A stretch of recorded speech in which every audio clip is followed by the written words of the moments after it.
Yes, so once we have gone through the types of vocabulary, then we have gone through the synonyms and antonyms very nicely. अच्छा, let me tell you one more thing. बहुत बार क्या होता है ना, forms of vocabulary अगर हम पढ़ ही रहे हैं तो पूरा ही पढ़ लेते हैं. एक्चुअली सिमिलर मीनिंग्स वाले तो आपके कौन थे? कम ऑन, सिमिलर मीनिंग्स वाले कौन थे? कम ऑन, सिनोनिम्स, है ना. एंड ऑपोजिट मीनिंग्स वाले कौन थे? ऑपोजिट मीनिंग्स वाले, वेरी गुड. ये लोग हमने बहुत अच्छे से देखे थे ताकि हम लोग वर्ड फैमिलीज कंप्लीट हो सके, राइट. लेकिन if I talk about similar spellings, अगर मैंने सिमिलर स्पेलिंग्स की बात करी तो सिमिलर स्पेलिंग्स और एक होता है सिमिलर साउंड्स, तो इसकी बात कर लेते हैं.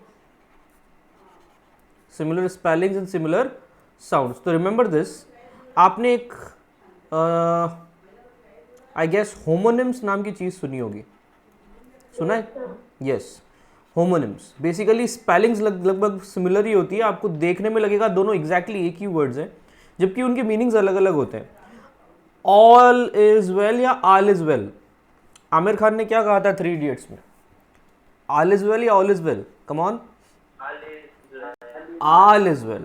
All right, if somebody asks you how are you, instead of saying fine fine fine रटा हुआ लगता है, कम से कम all is well से बनाओ यार, ज़्यादा अच्छा लगता है, राइट. हमारे यहाँ पे एक सब्जी भी होती है, इसका नाम है आलड़ी. आपने अपने भीलवाड़ा में देखी होगी, लौकी को आलड़ी कहते हो आप लोग. Well, if I am talking about well, this has 2 meanings. Yes और नो? सेकेंड मीनिंग और फर्स्ट मीनिंग दोनों का अलग अलग हो सकता है. टेल मी, कौन कौन से मीनिंग्स हैं इसके? Which one is this? क्या है ये? जो भी मैंने यस, इट्स कुआं, एंड कुएं में पानी भरा हुआ है, राइट. सो सिंपली बात ये याद रखना कि एक तो हो गया कुआं वाला well, it's a water reservoir. Dictionary में यही लिखा हुआ आएगा, डिक्शनरी में कुआं लिखा हुआ नहीं आएगा जब तक आप ट्रांसलेशन वाले डिक्शनरी में नहीं जाते हो. तो try to focus on English to English meaning. It's a water reservoir. और एक और वेल है जिसमें सिचुएशन अच्छी है, condition is good, condition is good. तो ये है ऑल इज वेल वाला वेल, राइट. तो कहने का मतलब दोनों की स्पेलिंग एक जैसी थी पर मीनिंग्स अलग अलग थे. टेल मी, रीड और एक वर्ड होता है red. What is the difference between both of them? Come on. I read the, yes, so this is V1 and this is V2. This is present and this is past. So if I say I read your novel, I read मतलब मैंने complete कर लिया उसको, and I read your novel मतलब मैं पढ़ता हूँ, अभी भी चल रहा है. होमोनिम्स की जगह अगर मान लो कभी क्वेश्चन आ जाए होमोफोन्स, तो homophones do have similar sounds. ये याद रखना, इसका स्क्रीनशॉट भी ले लेना आप सब. ये 4 ऐसे टाइप्स ऑफ वोकैबुलरी हैं जो बहुत बार आपको पेयर्स में पूछे जाते हैं. तो टेल मी, होमोफोन्स के लिए What is this? ये क्या लिखा मैंने? Come on. Is it an alphabet? C. And what is this? Come on. Please speak it up. You can all speak up. Never wait for that. Come on. Participate नहीं करोगे तो सीख नहीं पाओगे. C. And what is that? C. So in all the 3 words, is the sound same? Is the sound same? Yes, and that is why they are called as homophones. Not Himanshu Parihar sir, it is homophones. ठीक है? Can you give me synonyms of R? R के synonyms दे सकते हो आप मुझे chat box में लिख के? Only in chat box. Come on. ARE. हाँ, अरे चैट बॉक्स नहीं है, ARE. A, it is not chat box. Yes, R का पहला सिनोनिम आप सबने मुझे दे दिया है. Very good. R, very good. ARE तो सबको मिल गया. और भी हैं इसके synonyms. Oh sorry, homophones. My mistake. We are searching for homophones. Homophones, right. So एक और आया है नीति की तरफ से, OUR, perfect Niti. And Ayush, here you go. HOUR भी आया है प्रियांशु और आयुष की तरफ से. Very good. अब तो वो लाइन चली जाएगी. So basically OUR, it is our class या आवर क्लास. जब आप बोलोगे आवर क्लास तो ये गलत हो जाएगा. It's are class. एंड तुम्हारे पास 2 घंटे हैं. कैसे बोलोगे? You have 2 hours, you have 2 hours में HOUR को याद रख लो कि ये साइलेंट्स हैं, इसलिए ये याद रख लेंगे। अच्छा एक बार बताओ, Q का होमोफोन क्या हो सकता है? कम ऑन, Q का होमोफोन क्या हो सकता है? हाँ, Q का होमोफोन हो सकता है QUE। Anuj, Himanshi, your spellings are wrong. Aditi, your spelling is correct, and that's why you are getting the right word. Right. So now Raj's spelling is also correct. The real spelling of जो आप Q लिखना चाह रहे थे वो ये नहीं होता, वो ये होता है, रिमेंबर। एक्चुअली इसमें UE का साउंड फॉरगेट कर जाइए और सिर्फ Q बोल दीजिए, तो इसका साउंड सुनने में बहुत मुश्किल लगता है, पर है बहुत सिंपल। Q में एक्चुअली वैसे भी लाइन बनती है, एक के पीछे एक, जब आप लग जाते हो तो Q बन जाती है, तो इसमें भी UE एक के पीछे एक लगे हुए हैं और सबसे आगे लगा हुआ उसका साउंड Q, याद रह जाएगा। अब किसी ने ये भी लिखा है Q, CUE। अब CUE is also a homophone of Q, because इसके अंदर जब हम हिंट्स लेते हैं तो बात समझ में आती है। Hints, I need cues on GD, मुझे ग्रुप डिस्कशन पे क्यूज दे दो सर। क्यूज दे दो मतलब मुझे पॉइंट ऑफ डिस्कशन के पॉइंट्स दे दो, बेसिकली मुझे थोड़ा सा हेल्प कर दो। तो cues are basically hints towards something, right? यहाँ तक समझ में आ रहा है सबको? ठीक है, होमोफोन्स क्लियर है सबको? होमोफोन्स क्या होते हैं? Yes, should we proceed? Okay, ठीक है। Next is word families. हम लोग ऑब्वियसली काफी अच्छी अच्छी वर्ड फैमिलीज देख चुके हैं, and remember this quotation of the day: be sure to taste your words before you spit them out, and that's why we are going for vocabulary. Every word can be a cross as well as a bow. Actually तीरों का काम करते हैं words, तो अगर वो निकल जाते हैं आपके मुंह से तो आप उसको वापस नहीं ले सकते। It's kind of your spit out. तो before you spit them out, test your words yourself, right? That's quotation of the day.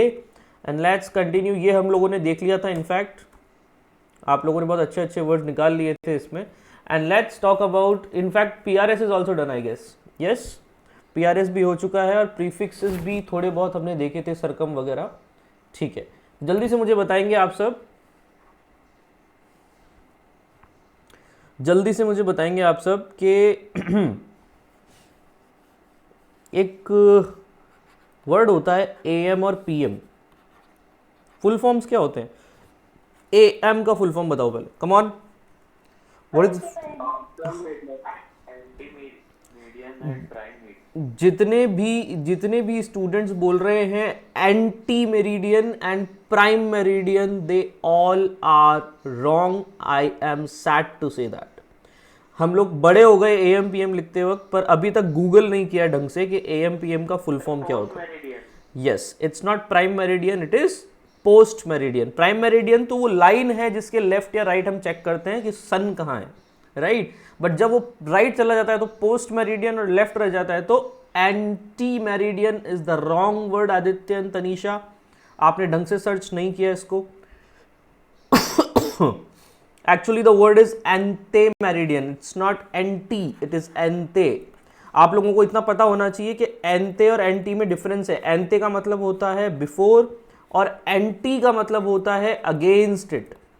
Anti का मतलब होता है अगेंस्ट इट। चलो बताओ, ATS इसका फुल फॉर्म बता पाएगा कोई?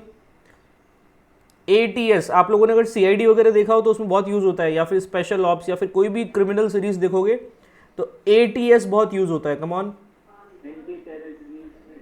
यस, एंटी टेररिज्म स्क्वाड या एंटी टेररिस्ट स्क्वाड। तो डोंट यू थिंक वहां पर एंटी का मतलब अगेंस्ट टेररिस्ट है, राइट? और यहाँ पे एंटे मेरिडियन में अगर हम एंटी लगा देंगे तो आप मेरिडियन के खिलाफ हो जाओगे, ऐसा तो गलत हो जाएगा ना। So we can not say anti meridian, we are not anti meridian, we are ante meridian. और एंटे मेरिडियन जैसे तुम लिखते हो तो मेरिडियन लाइन के तुम लेफ्ट में की बात करो जब सूरज 12 बजे से पहले की बात कर रहा है, लेकिन 12 के जस्ट बाद की बात होते ही PM स्टार्ट हो जाता है, because it crosses the line of meridian, तो it becomes post meridian. It becomes post meridian, याद रह जाएगा। Post meridian it is after something. तो बेसिकली हम लोगों ने प्रीफिक्सेस अगर ढंग से देख रखे हो तो उसमें ऐसे एंटी और पोस्ट वाले वर्ड्स आपको मिल जाएंगे। फाइन। अब एक बात बताओ, जितने भी वर्ड्स में एपी, एमी, है ना, ये वर्ड्स मिले आपको या EX मिल जाए, ये सारे वर्ड्स सारे के सारे किसकी तरफ इशारा करेंगे? आउट की तरफ। लिख लेना इसको, इंपॉर्टेंट है, आपकी बुक में नहीं लिखा हुआ है इसलिए बता रहा हूँ, ठीक है? ये बहुत इंपॉर्टेंट वर्ड्स हैं। तो अगर मैं मान लो आपसे पूछूं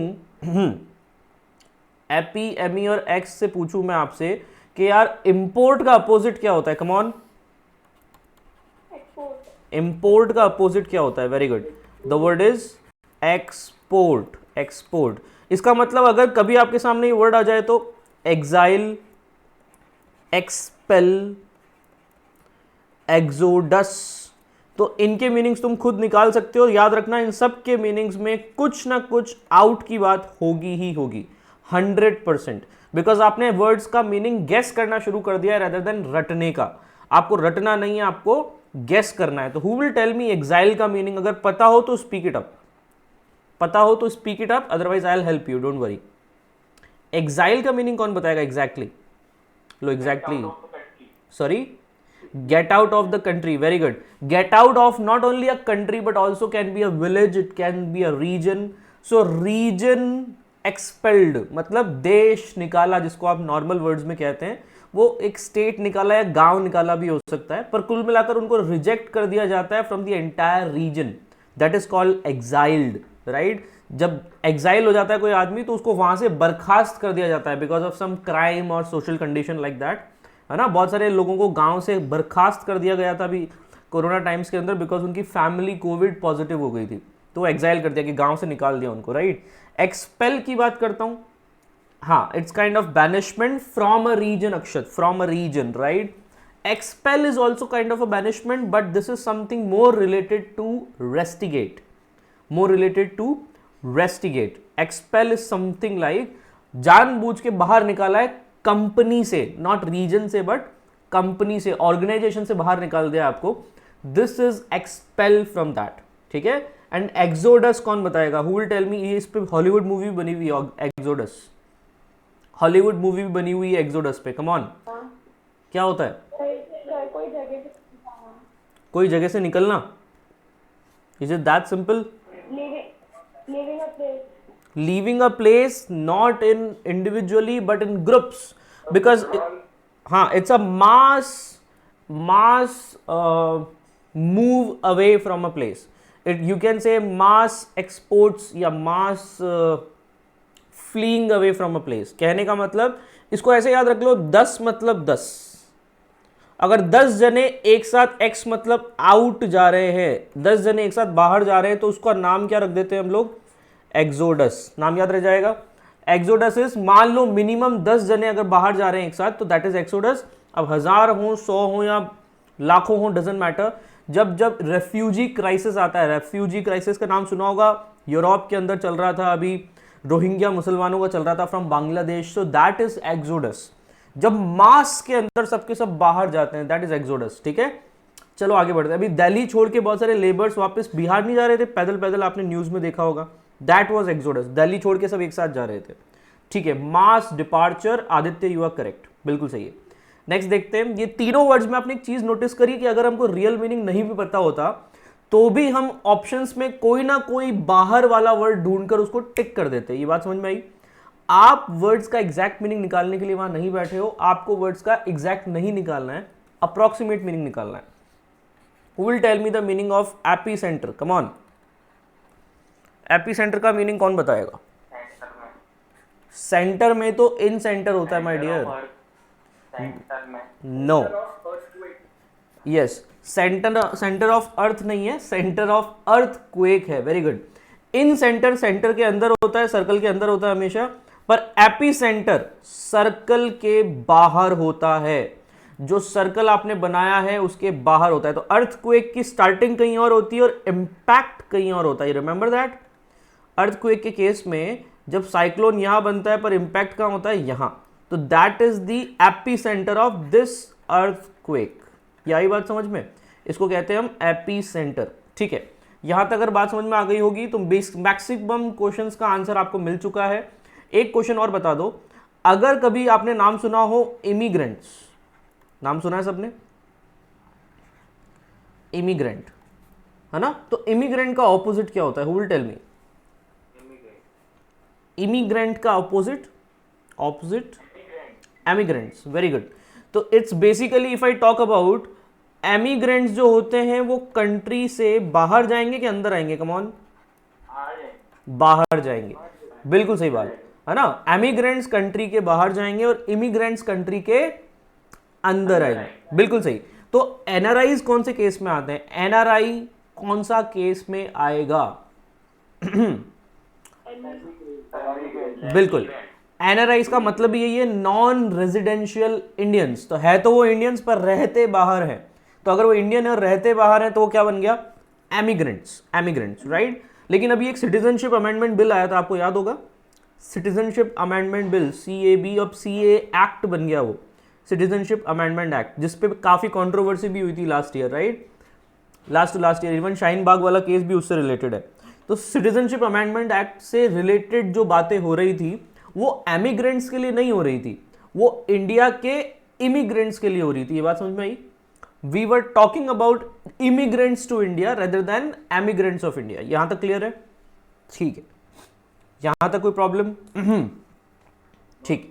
यहां पर जो जो वर्ड्स हमने डिस्कस करे उन सारे वर्ड्स में आपको एक चीज समझ में आई होगी कि अगर हम लोग प्रीफिक्स की नॉलेज लेकर चलते हैं अपने साथ तो कितने सारे वर्ड्स का मीनिंग आप ऑटोमेटिकली विदाउट डिक्शनरी गैस कर सकते हो।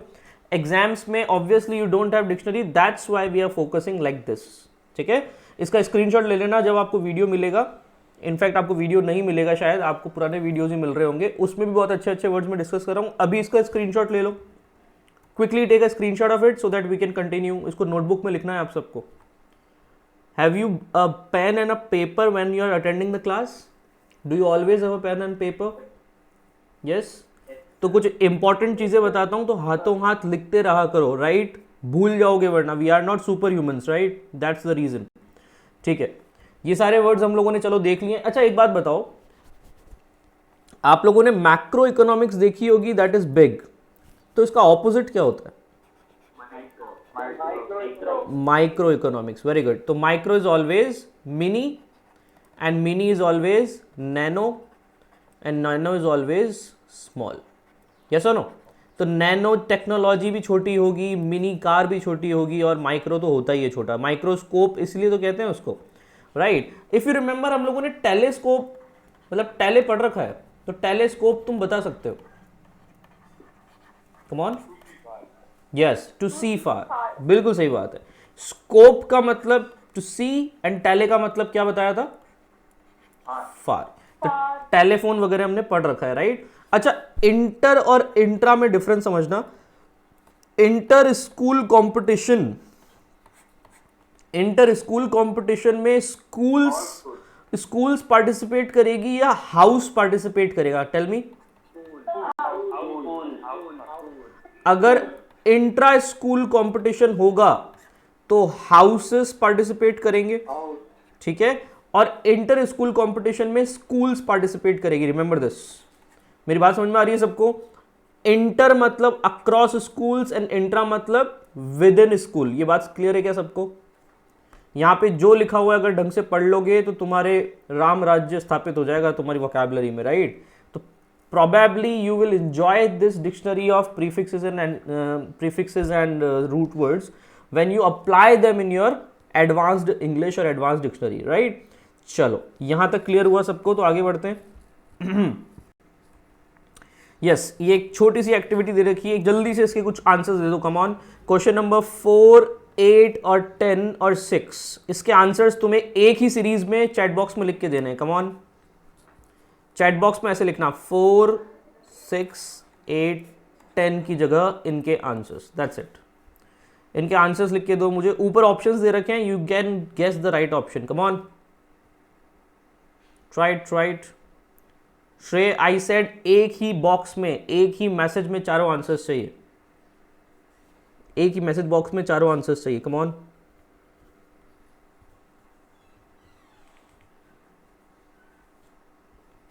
निष्ठा, you can ask me directly on the WhatsApp. आपके पास मेरा नंबर आ जाने चाहिए, वहां से पूछ लेना आप, don't worry.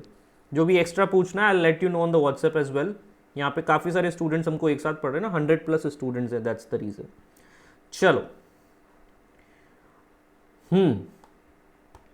So the answers have started coming in. Aditya has given the answers. Let's check whether your answers are correct or wrong.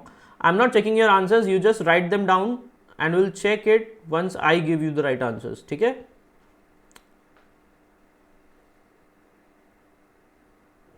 Okay, fine. Last वाले क्वेश्चन में डिजर्व और प्रिजर्व दोनों अच्छे ऑप्शंस हैं. डिजर्व और preserve दोनों अच्छे options हैं और दोनों फिट भी हो रहे हैं, राइट? दोनों से कुछ अच्छा सा मीनिंग भी बन रहा है. तो बेसिकली व्हेन आई से deserve and preserve, remember this, आपके दोनों ऑप्शन सही हैं, दोनों ऑप्शन से सही वर्ड्स बन रहे हैं, no doubt about it. Over age लिखा है किसी ने, ओवर एज, बिल्कुल ओवर एज लिखा है तो वो भी फिट हो रहा है, no issues about it, right? वैसे pre age is also word जो बहुत बार किसी एज से पहले की बात करता है, राइट? जैसे इंटरनेट प्री एज का बात तो समझ में आएगा जब आप 1950s के आसपास चले जाओगे. ओके, ओवर एज में तो ऑब्वियसली ओल्ड एज आई जाती है. अब अगर आप बात करें सिक्स्थ वाले की, जिसमें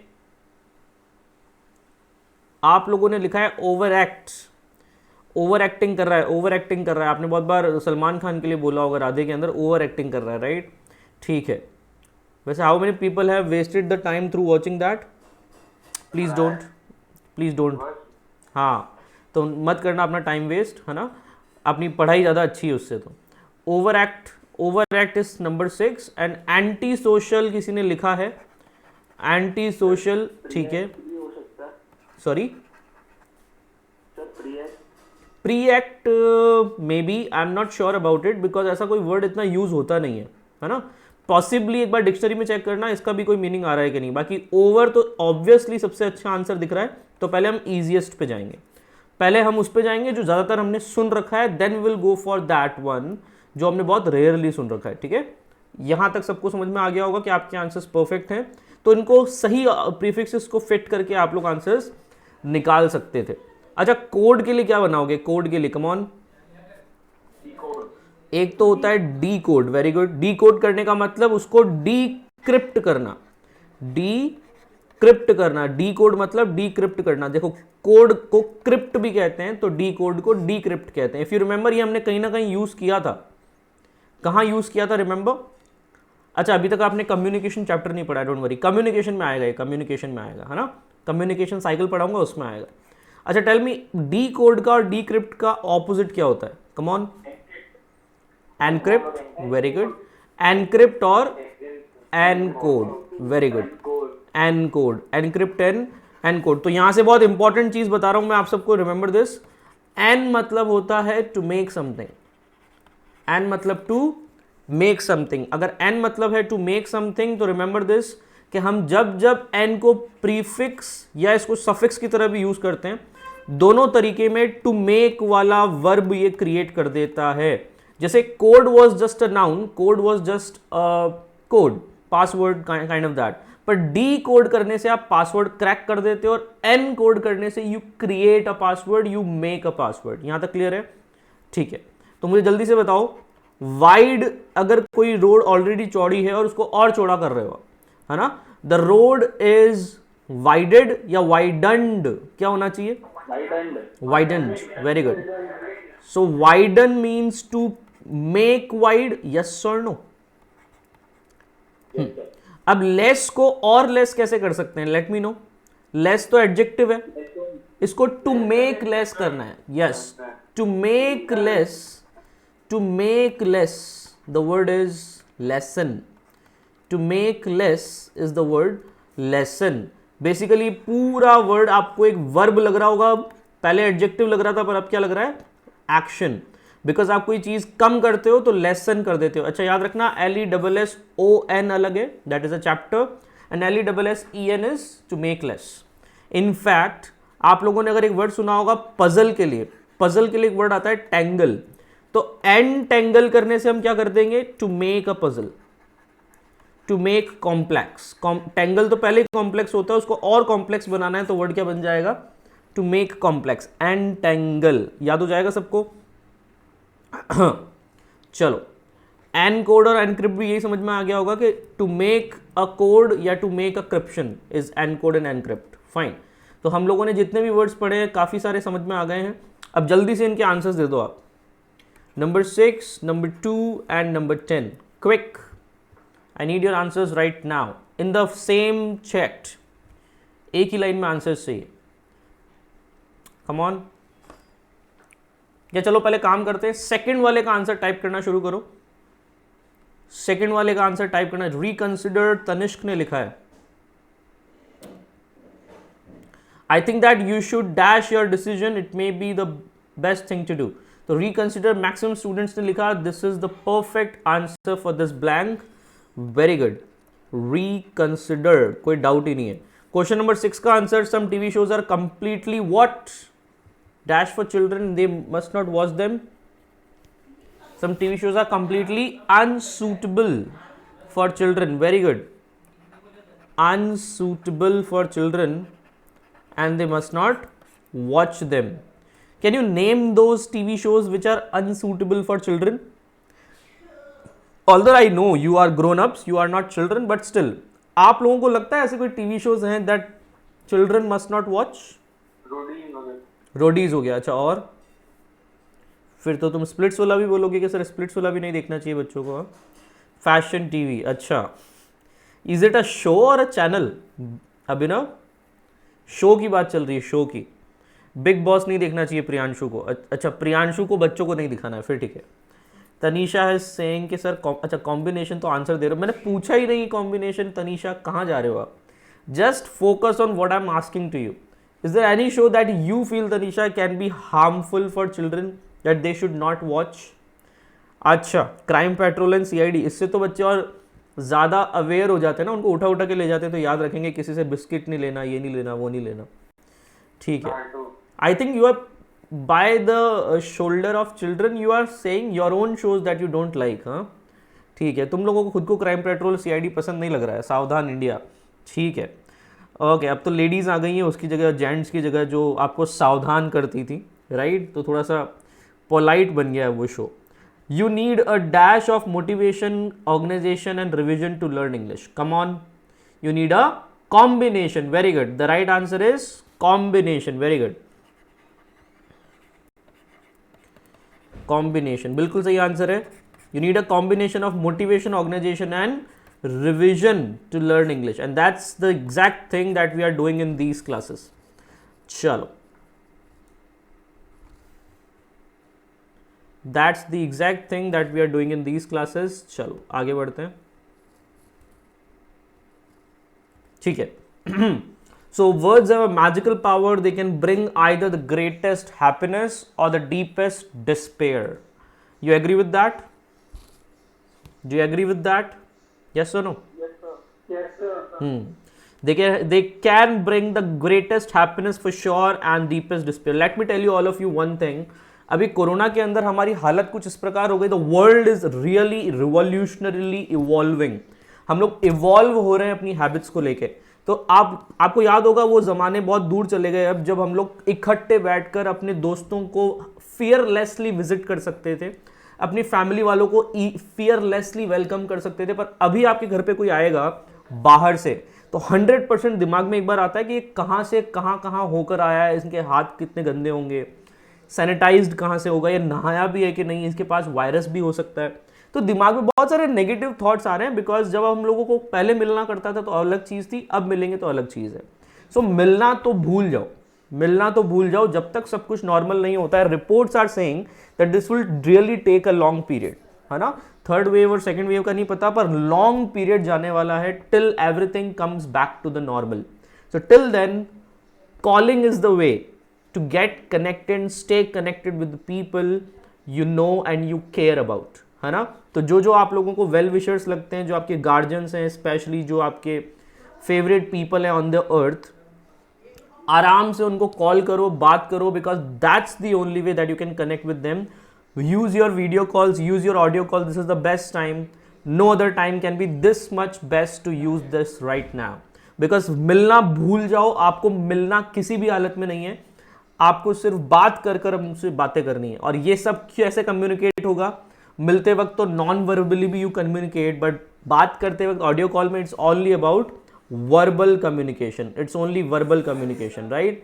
So words have a magical power. You need to spit out such words that you can really think can be digestible for them.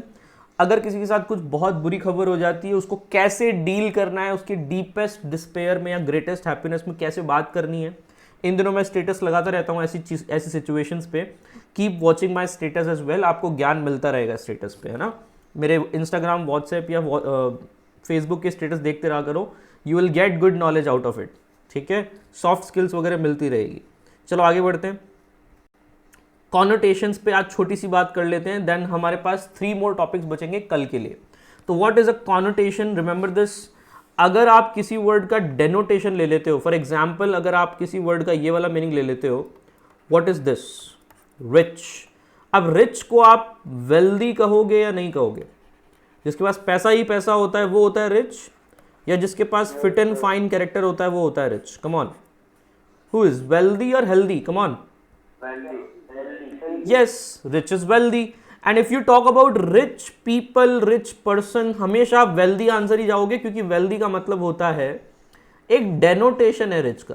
Rich का एक डेनोटेशन क्या है? wealthy. मतलब डिक्शनरी मीनिंग है. D for denotation, D for dictionary meaning. याद हो जाएगा. अगर आपसे कोई पूछे what is the denotation of this word, तो obviously you will go for the denotation to the dictionary meaning, जो कि लिटरल मीनिंग होता है उस वर्ड्स का. Literal meaning. अगर इस मीनिंग को तुम समझ जाओ तो this is step number 1. Step number 1 is denotation. पर बहुत बार आपने देखा होगा उस डिक्शनरी के नीचे मल्टीपल वर्ड्स के मीनिंग्स आते हैं. नंबर 2, नंबर 3, नंबर 4, 3-4 डेफिनेशंस आती है सेम वर्ड की. देखी कभी डिक्शनरी खोली है आपने? Have you ever opened a dictionary? Yes, yes. तो उसमें आपने देखा होगा बहुत बार 2, 3, 4, 5 लिखा हुआ आता है. That can be taken for contextual dictionary. तो बहुत बार क्या होता है ना, कॉन्टेक्सचुअली बहुत सारे वर्ड्स के मीनिंग डिफरेंट चेंज हो जाते हैं, and that is contextual dictionary का मतलब सेंटेंस के अंदर उसका क्या मीनिंग आ रहा है. Through sentences we are using them in a derivative meaning, and that is called as connotation. इसको हम क्या बोलते हैं? कॉनोटेशन. तो कॉनोटेशन इज आप उस वर्ड के डिराइव्ड मीनिंग्स कितने जानते हो. तो बेसिकली वेल्दी तो सब जानते हैं. वेल्दी का मतलब प्रॉपर्टी वाला आदमी है. रिच तो पता है, but can rich be a rich diet as well? Yes or no? हो सकती है ना rich diet, and that rich diet translates to healthy diet. Yes or no? So if I talk about rich person, तो obviously this rich person translates to wealthy person, but if a rich diet, it translates to healthy person. Now tell me one thing, rich by heart, this translates to what?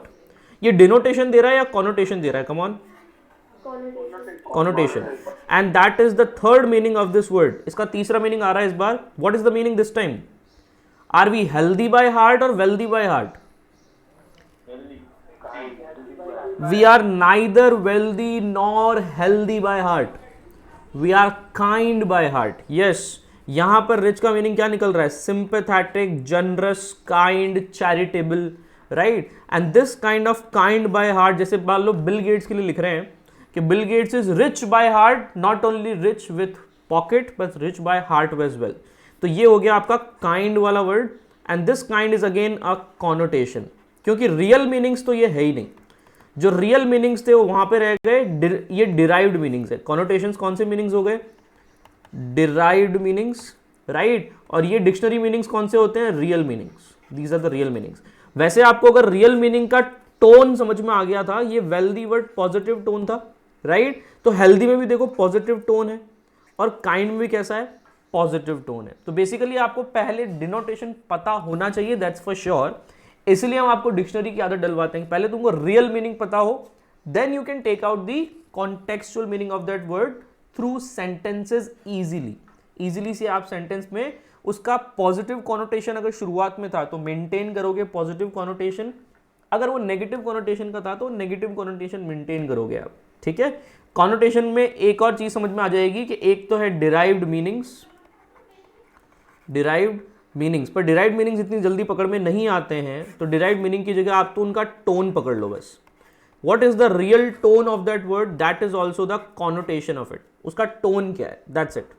तो अगर इसका screenshot आप सबने ले लिया हो, have you taken the screenshot of it so that I can begin? कुछ examples देख लेते हैं, कमॉन। स्क्रीनशॉट ले लिया सबने? ठीक है, very good. So these are some connotations, please take a look at this. Cheap and thrifty, देखो थ्रिफ्टी भी वही होता है जो बहुत कम पैसा लुटाता है, ये भी बहुत कम पैसा लुटाता है, लेकिन चीप होता है कंजूस। इफ चीप इज कंजूस, इसको इंग्लिश में और क्या कहते हैं? माइजर, सुना होगा आपने, माइजर। इसको पार्सीमोनियस भी कहते हैं। पारसी लोग बहुत कम पैसा बहुत पैसा बचा बचा के चलते हैं ना, दैट्स व्हाई इसको पार्सीमोनियस कहते हैं, मनी माइंडेड कहते हैं, right. Thrifty is a person who is careful with money. तो बेसिकली इसको इकोनॉमिकल कह सकते हैं, जो हर चीज में मनी माइंडेड होता है।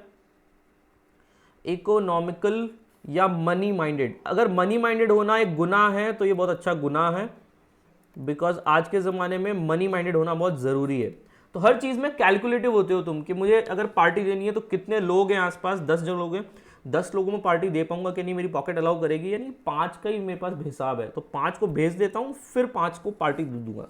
This kind of calculations these people do who are thrifty, right. तो दोनों का मीनिंग एक ही था, डेनोटेशन दोनों का एक है कि दोनों लगभग कंजूस हैं, दोनों लगभग मनी माइंडेड हैं, पर एक नेगेटिवली है और एक पॉजिटिवली है। ये कौन बताएगा? कॉनोटेशंस। कॉनोटेशंस क्लियर हुआ? ठीक है, yes. Tell me one thing, proud होना इज पॉजिटिव और नेगेटिव? प्राउड होना इज पॉजिटिव, राइट। तो इन्होंने न्यूट्रल लिखा हुआ है, इन्होंने न्यूट्रल लिखा हुआ है, इसको कर देना पॉजिटिव, ठीक है। Confident is also positive, no doubt about it. Proud होने में आपको सेल्फ रिस्पेक्ट पे प्राउड होता है, जबकि ओन एबिलिटीज के लिए आपको होता है कॉन्फिडेंट, नो इश्यूज। कंसीटेड, अब देखो इन तीनों के लगभग मीनिंग्स, डिनोटेशंस एक जैसे हैं, सबके डिनोटेशंस लगभग लगभग कैसे हैं कि you are self confident about something. If you are self confident about something तो सबके डिनोटेशन सेल्फ एस्टीम से रिलेटेड है। पर कंसीटेड इतना ज्यादा प्राउड होता है कि उसको लिखा हुआ है too proud of your abilities, तो ऑब्वियसली इसका कॉनोटेशन अलग है ना। इसका कॉनोटेशन और इसका कॉनोटेशन लगभग लगभग रिस्पेक्ट और एबिलिटी से रिलेटेड था, पर इसका ओवर कॉन्फिडेंस है। इसका कॉनोटेशन क्या है?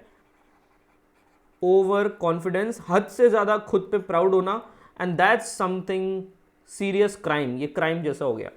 बट बातूनी दोनों होते हैं, वर्बोज और इलोक्वेंट, पर इलोक्वेंट अच्छी बातें करता है और वर्बोज कुछ ज्यादा ही बड़बोली बातें करता है, तो ये नेगेटिव है और ये पॉजिटिव है। जबकि दोनों टॉकिंग कैट्स होते दोनों टॉकिंग कैट्स हैं, पर ये अच्छी बातें करता है और ये बुरी बातें, मतलब बातें तो बुरी क्या करता है, बातें ज्यादा करता है, हद से ज्यादा बातें करता है, बड़बोला कहते हैं। हाँ, कॉपी में ड्रॉ कर सकते हो आप लोग, not a big issue, but इस कोशिश ये करना कि आप लोगों की बुक में भी है, ये पूरी की टेबल बुक में भी दे रखी। हाँ पूछो सर, वर्बोज एक बार और बता दो। वर्बोज को आप सिर्फ इतना सा लिख लो, chatter box, nothing else. Verbose is chatter box, बातों का पिटारा कहते हो ना आप किसी को, हद से ज्यादा बोलता है, इसको लोक्वेशियस भी कहते हैं, लोक्वेशियस, टॉकेटिव भी कहते हैं। टॉकेटिव होने में कोई बुराई नहीं है, लेकिन हद से ज्यादा बातें करोगे तो दिमाग खराब हो जाता है, इरिटेटिव लगता है। अब याद रखना, ये टॉकेटिव जब अच्छी, हाँ, इलोक्वेंट इज समथिंग लाइक बातें कर रहा है पर है बहुत अच्छी अच्छी बातें, मतलब उसका स्पीकिंग का तरीका इतना अच्छा है कि you enjoy the talks of that person. तो टेल मी वन थिंग, आपके टीचर्स क्लास में आई थिंक 90 to 95% बात करते हैं आपसे, आप सिर्फ 2 to 5% उनको यस सर नो सर में बातें करते हो या हाथ खड़ा करते हो, that's your communication towards them, correct. Still you enjoy the classes, yes or no? So when you enjoy the classes, when one person is speaking 95% in that conversation and you are just participating to 5 to 10%, still you are enjoying that conversation, that is not verbose, that is which one? Eloquent, क्या है ना, उसको eloquent कहेंगे। आपको teachers के words, उनके sentences, उनके communication इतने अच्छे लगते हैं कि you can take that class even like a marathon class. अगर 3-4 घंटे भी क्लास चले तो तुम बैठने के लिए रेडी हो जाते हो, बिकॉज इस वन साइडेड कन्वर्जेशन में तुमको इलोक्वेंस दिखता है, तुमको ज्ञान दिखता है, तुमको वैल्यू दिखती है, राइट। जबकि अगर ये कन्वर्जेशन बड़ बोले वाली होती कि सर तो यार पढ़ाते कम है और बातें ज़्यादा करते हैं, तो ऑब्वियसली वो वर्बोज वाली कन्वर्जेशन आप एंजॉय नहीं कर पाओगे, that's it. And remember one thing, मेरे सब्जेक्ट में तो मुझे और कुछ नहीं, सिर्फ बातें ही करनी पड़ती है, राइट। इसके अलावा मेरे पास कोई चॉइस नहीं है, because it's all about language. Language ही तो पढ़ रहे हैं हम लोग। चलो आगे बढ़ते हैं। आप लोगों को एक छोटा सा एग्जाम्पल आपको कंप्लीट करना है, फिर बचा हुआ कल करेंगे। Come on. Sir, can you use the word eloquent in the sentence? Yes, he is eloquent because he is also a good orator. He is eloquent because he is a good orator. Orator कौन होता है? Public speaker, right? तो every public speaker need to be eloquent. Every public speaker need to be eloquent in his speech. That's it. Modi ji is eloquent, yes और no? Modi ji is eloquent. वो बात करते तो ऐसा लगता है बस करते ही जाए, सुनते ही जाए, राइट? चल एक बार 6th 8th और 10th ट्राई करो। 4th 8th and 10th, come on. करना क्या है? बहुत सिंपल सा काम है। You have to group them in positive, negative and neutral. तो PN और PNG और NT लगा दो, कम ऑन। PNG और NT, या ऐसे भी लिख सकते हो, positive, negative, neutral. Come on, ये काम कर लेते हैं। समवॉट इंटरेस्टेड, नोजी और क्यूरियस, इसमें क्या है? न्यूट्रल। Somewhat interested. नोजी आपको लग रहा होगा कि नाक लगाता है हर जगह, हर जगह। क्यूरियोसिटी हद से ज्यादा है, नेगेटिव है। So you should not be nosy toward somebody, but you can be curious about something. So let me no, आप लोग इंग्लिश में मुझसे बहुत सारे वर्ड्स पढ़ना चाहते हो, देन यू आर क्यूरियस और nosy. If you want to learn so many words, you are curious, right? And appreciation is needed for curiosity. Nosy होना गलत है। डिस्कस विथ अदर्स में ये हो गया न्यूट्रल, डिबेट हो गया नेगेटिव, एंड सॉरी, डिबेट होना अच्छी बात है, डिबेट इज गुड। आर्ग्यू हो गया नेगेटिव, है ना? सो ये नेगेटिव को मैं माइनस लगा देता हूं। This is positive and this is neutral. And the last question of the day, debate करने में बुराई नहीं है, आर्ग्यू नहीं करना है, राइट? डिबेट तो करो पर आर्ग्यू मत करो। असर्टिव मतलब कुछ ज्यादा ही फोकस करते, राइट? अगर आप किसी चीज को असर्ट करते हो मतलब you state it, that's it, तुम बता रहे हो, that's it. Firmly confident is very positive, no doubt about it. Pushy is negative. तो एक काम करो, असर्टिव सिर्फ स्टेट कर रहा है ना, तो उसको न्यूट्रल मान लो, तो आपके पास 3 पेयर कंप्लीट हो जाएंगे। कॉन्फिडेंट स्ट्रांगली अपनी बात रखता है, और पुशी उस बात को फोर्स करता है, इंसिस्ट करता है। That's why it is wrong. ठीक है, आज की क्लास हम लोग आई गेस यहाँ खत्म कर सकते हैं। एंड मैक्सिमम वर्ड जो आज हमने पढ़े हैं वो आप लोग सब प्लीज अपनी नोटबुक में जरूर नोट डाउन करना। इंपॉर्टेंट वर्ड्स थे, काम आएंगे आपको, राइट? चलो, so on that note I take my words back and signing off, Himanshu Parihar. Any doubts, WhatsApp me and directly talk to me what about any problem.